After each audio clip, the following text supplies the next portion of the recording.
Hi, I'm Anthony Fisic, Executive Director of Global Security Services at OCLC, and I lead the OCLC security team. And I'm Don Hamparian, Senior Product Manager of Platforms at OCLC, which includes OCLC's identity management, API, and EZproxy services. Today I'm going to share some common tactics hackers use to steal user information, like credentials, and tips for empowering your staff and users to prevent these risks. I'm going to discuss EZproxy security features that help libraries create even more value for their institution and community, making them heroes in the fight against cybersecurity threats. So what is cybersecurity? There are a lot of definitions out there, but at the end of the day, it's all about protecting data in a virtual environment. As this quote points out, it's much more than an IT topic. We're really the first line of defense against cyber attacks. Libraries definitely have an opportunity to be heroes here. At academic institutions, typically IT is responsible for mitigating those risks, but libraries are on the front lines when they emerge. Definitely, and libraries have good reason to prioritize cybersecurity. They manage systems like OCLC's EZproxy that are embedded in user workflows, so they need to keep these systems updated. Also, libraries have a passion for information and digital literacy, and some don't realize this is intertwined with cybersecurity. And lastly, obviously a lot more staff and users are accessing services remotely due to the COVID-19 pandemic, so we're all even more vulnerable to phishing and other risks. Some may not know what phishing is, so let's touch on that. Social engineering involves psychologically manipulating people into divulging information, and phishing is a form of social engineering. It relies on email, attachments, and web pages. This is how the phishing process usually goes. A hacker identifies a target and researches the victim. They then tailor and send an email to that victim. The goal is to have the victim click and provide sensitive information or credentials. And before you know it, your credentials are harvested or your system is infected. To give you an idea of how hackers catch victims in a vulnerable state, here are some examples of phishing emails. Most of these try to create a sense of urgency or fear and capitalize on the current COVID-19 crisis. For example, this one claims to offer free Netflix during quarantine, and this one claims to give a stimulus extension that you need to verify. Here at OCLC, we regularly simulate suspicious emails as part of our security awareness program, as you see in this screenshot. Yes, I've completed this learning module several times at OCLC. Yes, it's integrated into our human resources systems, so you need a complete training annually. Developers and product managers like yourself are also trained to prevent introducing vulnerabilities to products like EZproxy. It's a great refresher for me personally. It's also helped inform our strategy for how we build upon EZproxy's core functionality to enhance security and to set libraries up to prevent data breaches. Here are some other common ways hackers try to steal credentials or exploit library systems. Credential stuffing is a means of testing databases or lists of stolen credentials against multiple accounts to see if there's a match. Password spraying is a technique that attempts to use a list of commonly used passwords against a username, such as 123456. And ransomware is a form of computer malware that encrypts data to extort payment. So why would someone be interested in stealing a library user's credentials? The answer is simple. It's about the money. Anything that's of value can be bought and sold on the dark web. These are just some examples of institutional information that may incentivize hackers and compromise patron privacy. How much can a data breach cost a library? It's hard to say, but it can be hundreds of dollars per record, which can add up to millions for academic institutions. So it's definitely worth investing in education and technology to mitigate the risk of credentials getting stolen. Some of the things you can do: encourage staff to update systems. Unsupported systems are more vulnerable. Employ or strengthen a password policy. Make sure your remote staff are set up safely. Check with IT and vendors like OCLC about their security policies. Start a security awareness program to educate library staff and users. Before we get into the details about these exciting new EZproxy features, I want to share some of OCLC's strategy when it comes to data protection and privacy. As a vendor-neutral library cooperative, we collaborate with our members, industry leaders, and diverse expert staff on global privacy and security practices to keep up with changing trends and risks. We take a multi-layered approach to securing data that includes risk management protocols and environmental and operational controls. We regularly undergo independent verification to ensure we comply with global and regional privacy laws, such as GDPR. All right, Don, let's explore EZproxy and how it can help libraries mitigate cybersecurity risks. Thanks, Anthony. EZproxy is an e-resource access and authentication solution that enables libraries to provide secure remote access for patrons outside the library network to e-content using IP authentication. EZproxy stands out in the marketplace in a few ways.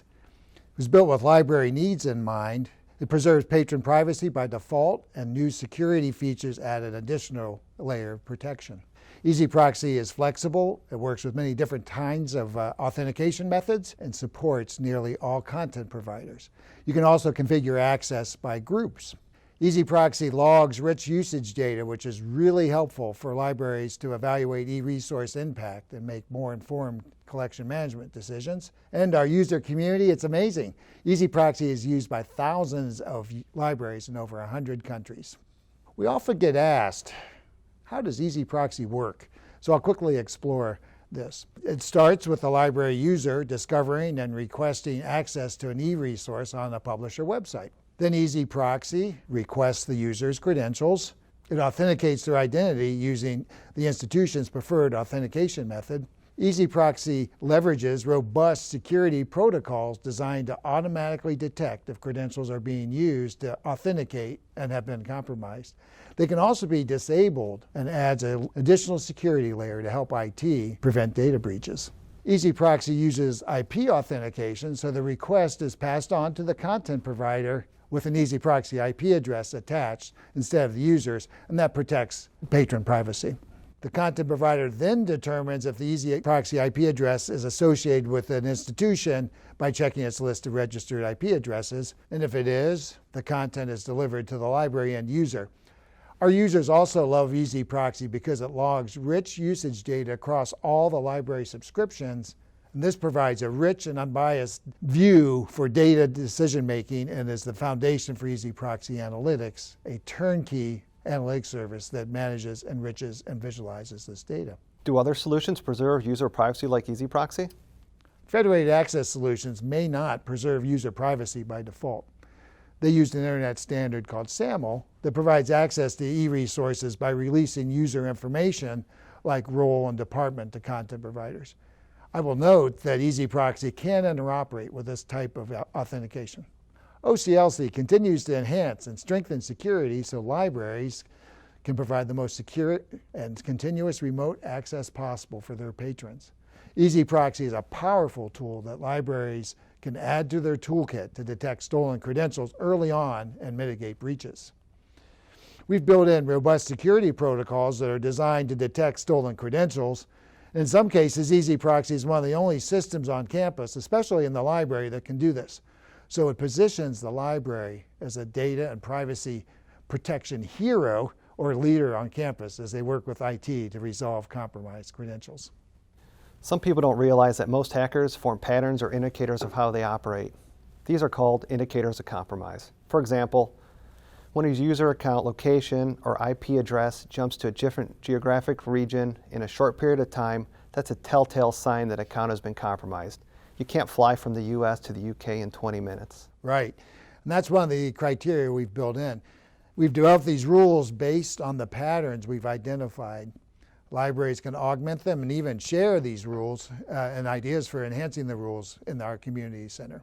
EZproxy also has an administrative user interface for managing the security rules and compromised accounts, and this is here to streamline workflows and save staff a ton of time from searching through log files looking for compromised users. And finally, EZproxy has an optional feature that shares a privacy-preserving user data identifier with content providers to better detect unauthorized users, improve the feedback loop between publishers and the library, and ultimately reduce disruptions in access. This is a quote from one of the libraries that piloted our new security features. In the past, he used other tools to detect malicious activity, but they had limitations. The new EZproxy features detect malicious accesses in real time to reduce disruptions and ensure a more seamless experience for end users. These are two deployment options of EZproxy, OCLC hosted and institution self-hosted. For OCLC hosted customers, OCLC manages your software, hardware, system updates, and a lot more. We provide backups that can help in the case of ransomware attack. OCLC hosted customers also reap the benefits of our new security features right away. Another great security benefit is OCLC purchases and renews the security certificates required, which encrypt digital content. For current self-hosted customers, you'll need to set aside time and resources to manage and update your systems to the latest version, and you can't take advantage of the new security features until you upgrade. In March 2020, we saw an increase of library demand for the OCLC hosted service due to the need to ensure 24/7 access from the outside the library during the pandemic.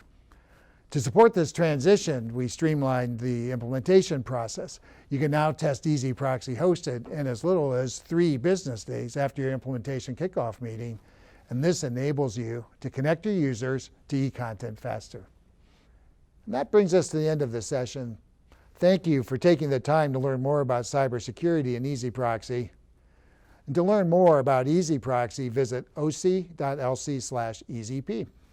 And to learn more about what OCLC is doing to protect your data, visit the URL on the screen.